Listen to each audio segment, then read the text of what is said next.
It's a paperweight. Am I the only one that's kind of confused and disappointed with this generation of consoles? You know, when it comes to video games and stuff, Nintendo is the one that has been really holding the line this specific generation, if you want my honest opinion. And even though they have a new Switch coming out just around the corner, they've been cranking out games like they've never been before.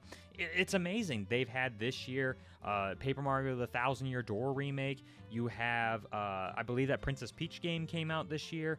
You have other titles such as Mario and Luigi coming out this year. They have been non-stop cranking out stuff this year. And that's just the tip of the iceberg with what games they've been coming out. And when it comes to Nintendo, that's the appeal of their consoles.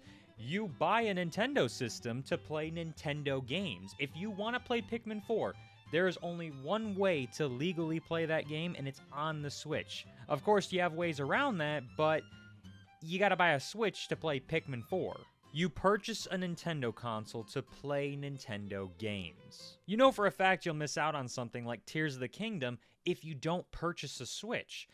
Same applies to the PlayStation or the Xbox, but recently, especially with this generation of consoles, that hasn't been the case. Xbox, I don't even know what they've been doing this generation. They've been fumbling the bag very easily. And their game library output hasn't been very compelling. They have games, sure, like Hi-Fi Rush came out, but I mean, it was on PC and now it's on PlayStation 5 and it could easily come to the next Nintendo Switch console. Indiana Jones, I'm ready for. I have Game Pass, you know, I'm all ready for Indiana Jones. I'm very excited for that game. I think it's going to be amazing.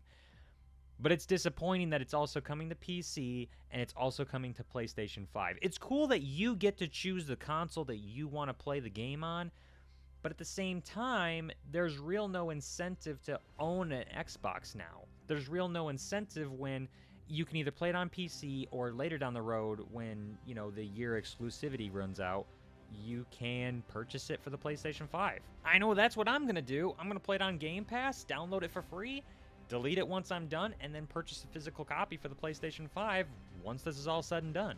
Having a Series S, I mean, Game Pass is the only thing that's really saving Xbox, in my opinion, nowadays. PlayStation, on the other hand, having grown up with PlayStation 1, I have a real nostalgia for PlayStation. You know, they're the console that I basically grew up with before Nintendo. The thing that I loved about the PS4 was that they had so many great exclusives and titles. Uncharted 4, Spider-Man, Ratchet & Clank, Horizon Zero Dawn. These were games that were exclusive to the PlayStation 4. Games which at the time, you couldn't play it on a PlayStation 3 or a PC or an Xbox or a Switch. Nowhere else could you play those titles. You could only play them on the PlayStation 4. And you know, people always say console wars or exclusives are a bad thing, but that's what made the PlayStation 4 great and a giant success in my opinion. Great exclusive titles specifically for that console. That's why the Switch is such a great success. If you look throughout history, obviously there's the outliers, but most of the best-selling consoles like the Wii or the PlayStation 2 or the DS, they have games on that system that you could only play on those systems. And I want to make this video specifically about the PlayStation 5 mostly, and having it for a year now, and what that's been like. So far, it's been an incredible system, as in terms of just that. The controller, it feels amazing. I love the way the console looks. It's nice and slick, and it's a unique design. How it functions, the way that the menu system is. I love everything about the PlayStation 5 so far. There's really nothing I can complain about the console that wise, so to speak. It's absolutely stupendous. But having it for a year now, I can honestly say that Sony has really wasted this generation. The more that I look at this generation of consoles like the Xbox family of systems and, you know, with the PlayStation 5 family of systems now, I just don't care anymore about graphics or frame rates. Yeah, it's nice to have a console that can output 4K at 120 frames a second, sure. But when you don't have any games that are really great, that all doesn't matter. Who cares about graphics at that point? Currently, I only have a little list of PlayStation 5 games compared to my PS4 library. When I look at a list of PlayStation 5 games, they're all either available on another console or other platforms. I think this is what is really hurting PlayStation currently, and I think it will continue. Currently, there's only a very, very tiny list of PlayStation 5 exclusives. And what I mean by that is titles you can only play on the PlayStation 5, not PC. There are literally like 3 games you can only currently play only on PlayStation 5, and that list is going to get smaller and smaller and smaller. You can play all these titles that they've launched so far on the PlayStation 5 on PC, and what's honestly the point in owning a PlayStation 5 at that point? Yeah, the argument can be made that the PC experience is better, or the way that you can experience the titles, or if I didn't have an Xbox or a PC, it wouldn't really matter.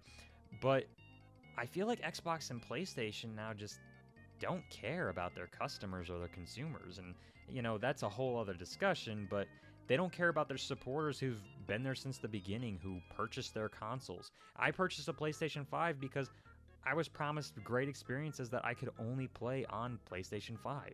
There's only about 3 that I can really list that are exclusive, and most likely they will either be coming to other consoles or PC. Final Fantasy Rebirth, Spider-Man 2, Astro Bot, these are great games and brand new titles, but most likely they're going to be coming to PC very, very soon, especially Spider-Man 2. And it's not even the fact that it has to be these big, gargantuan exclusives, so to speak. My favorite 2 games of the last couple of years has been Shredder's Revenge and Lethal Company. And even now I'm enjoying a lot of other small titles with my friends. I know for us right now, we're kind of playing this small little supermarket game online. We should have could waited. have done it. We could have been making money. The customers could have been happier, but now they're going to be mad at us. Trust me, I'm 100% on board with you. I'm actually disappointed. I think we're going to have to take corrective action. Zeth, you should stop jumping the gun. Guys, look at my iPad. This is no way to run a business. This is serious. And I don't know if it's just me that's really thinking this. I don't know. I don't know what PlayStation has really been on this generation, just for me at least. Someone that owns almost every single system, there's just really no point, in my opinion, of purchasing a PlayStation 5 if you have a PC, or if you have an Xbox, or if you have a Switch. There's really no point. And honestly, their decisions have really been baffling this generation.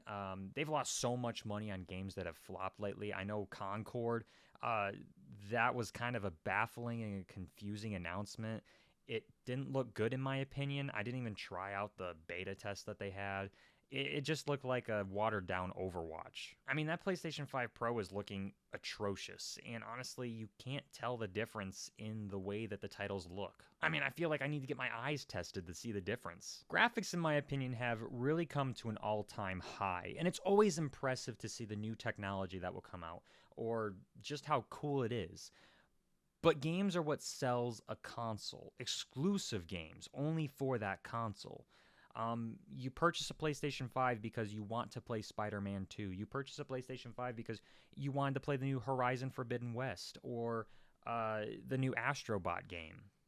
That's what sells the PlayStation 5. And sadly, bringing them over to PC is just kind of, I don't know, I feel like it's hurting the console. I mean, look at the Switch. The Switch 2 is right around the corner, and Nintendo hasn't slowed down their video game output. And I just hope that maybe PlayStation will get their head out of the sand soon, because I don't know what they're thinking. We just got an announcement of Horizon Zero Dawn Remastered, and I just have to ask, who cares? Do you really think that's going to sell more PlayStation 5s? And while, yes, I'm more so talking about the PlayStation 5, I mean this in this current generation of consoles. Nintendo's kind of the little outlier, but it just seems like we're getting consistent ports and remakes, and new ideas are very scarce. And who knows, maybe this will change fast.